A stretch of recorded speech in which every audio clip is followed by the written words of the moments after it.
កងកម្លាំងរាជអាវុធហត្ថខេត្តកំពង់ស្ពឺបានបញ្ចប់បេសកកម្មក្នុងការបំពេញតួនាទីភារកិច្ចការងារប្រកបដោយជោគជ័យនិងមោទនភាពនៅក្នុងការចោះសម្រួលចរាចរណ៍នៅតាមគោលដៅសំខាន់ៗនៅក្នុងភូមិសាស្ត្រខេត្តកំពង់ស្ពឺ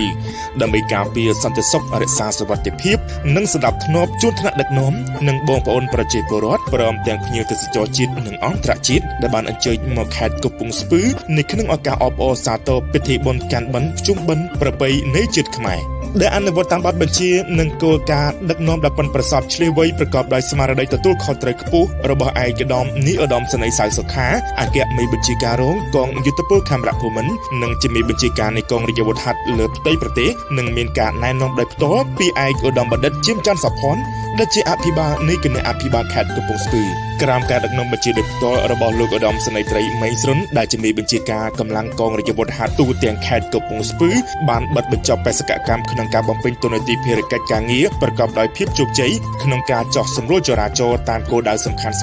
ក្នុងភូមិសាស្ត្រខេត្តកំពង់ស្ពឺដើម្បីការពារសន្តិសុខរក្សាសុវត្ថិភាពនិងសណ្ដាប់ធ្នាប់ទូថ្នាក់ដឹកនាំនិងបងប្អូនប្រជាពលរដ្ឋព្រមទាំងភ្ញៀវទេសចរជាតិនិងអន្តរជាតិដែលអញ្ជើញមកកាន់វត្តអារាមរមណីយដ្ឋាននានាក្នុងខេត្តកំពង់ស្ពឺនៅក្នុងឱកាសអបអរសាទរពិធីបុណ្យកាន់បិណ្ឌភ្ជុំបិណ្ឌប្រពៃណីជាតិខ្មែរប្រកបដោយមោទនភាពយ៉ាងក្រៃលែងក្នុងអំឡុងពេលថ្ងៃឈប់សម្រាកជួបជុំសប្បាយរីករាយរបស់បងប្អូនប្រជាពលរដ្ឋតែកម្លាំងកងរាជអាវុធហត្ថខេត្តកំពង់ស្ពឺបានពោលដៃរួមសាមគ្គីគ្នាយ៉ាងសស្រាក់សស្រាំ